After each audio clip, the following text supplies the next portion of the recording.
কী রান্না করছি। এখানে আছে হচ্ছে মাছ, তেলাপিয়া মাছ। আজকে তেলাপিয়া মাছগুলো অনেক বড় বড়, সেটা তো আগে ছোট্ট একটা রিলসে তোমাদেরকে দেখিয়েছি বন্ধুরা। সেই মাছগুলোকে কেটে ধুয়ে পরিষ্কার করে নিয়ে ভেজেও নিয়েছি। আর আজকের মাছগুলো একটু বেশ কড়া করেই ভেজেছি। আর তেলাপিয়া মাছের ঝাল রান্না করব। ঝাল রান্না করার জন্য এখানে সেই বাকিতে যেটা ছিল সেখানে দেখো সরু সরু করে পাতলা পাতলা করে আলু কেটে, টমেটো কেটে আর কালো দিয়ে ফোড়নে দিয়ে কড়াই ছেড়ে দিয়েছি। নুন দিয়ে দিয়েছি স্বাদ মতন।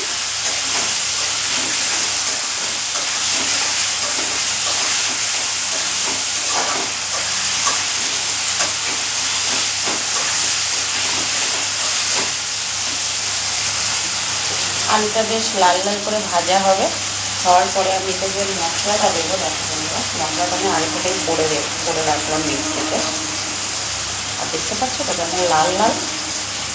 মানে আমি মাছটার ঝাল রান্না করবো। আর ঝাল রান্না করার জন্য গোটা জিরে নিয়েছি, গোটা ধনে নিয়েছি, সামান্য একটু আদা নিয়েছি কেটে, আর এতে দিয়েছি তোমার কালো সর্ষে, সাদা সর্ষের পরিমাণগুলো একদম অল্প দিয়েছি। আর বেশ কয়েকটা গোটা শুকনো লঙ্কা দিয়ে পেস্ট করে, ঝালটা যে যেমন খাবে তার সেরকমই, আমি একটু ঝালটা বেশি খাবো বলে একটু বেশিই দিয়েছি। পেস্ট তো করা হয়ে গেছে, কালারটা দেখে বুঝতে পারছি পুরো লাল হয়ে গেছে। এবার এটাকে আলুটা বেশ ভালো করে ভাজা ভাজা হয়ে যায়। তারপরে মশলাটা দেবো, হলুদ দিয়ে দেবো পরিমাণ মতো, দিয়ে তারপরে তোমার করবো পরিমাণ মতন একটু জল দেবো দিয়ে। আর এটা একদম ঝোল করবো না, গামাকা ঝাল ঝাল করবো যেহেতু। নামানোর আগে একটু মাছগুলো দিয়ে দেবো আর সবার শেষে একটু ধনে পাতা দিয়ে দেবো, দিয়ে নামিয়ে নেবো। আলুগুলো প্রায় ভাজা হয়ে এসছে।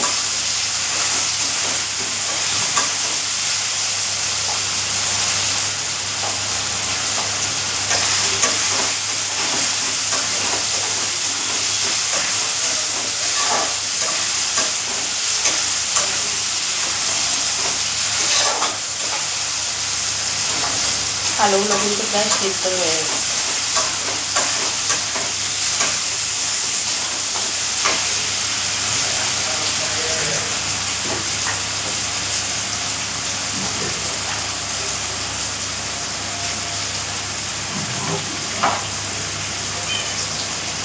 ম্যাও ম্যাও, জল তো ওটা জল বাবা,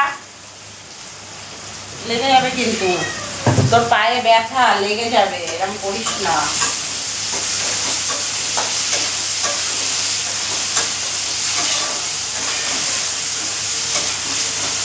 আবার একটু জল দিয়ে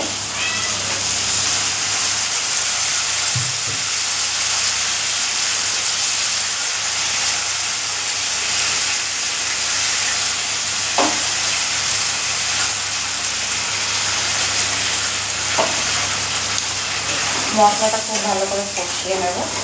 কষানোর পরে জল দেবো পরিমাণ মতন, দিয়ে মাছটা দিয়ে ধনেপাতা দিয়ে নামিয়ে নেব।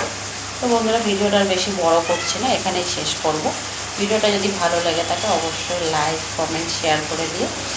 আর ভালো লাগলে ফলো করে পাশে থেকো, কেমন? টাটা সবাইকে, সবাই ভালো থেকো, সুস্থ থেকো। আবার পরে দেখাবে কোনো একটা ভিডিও নিয়ে। বাই।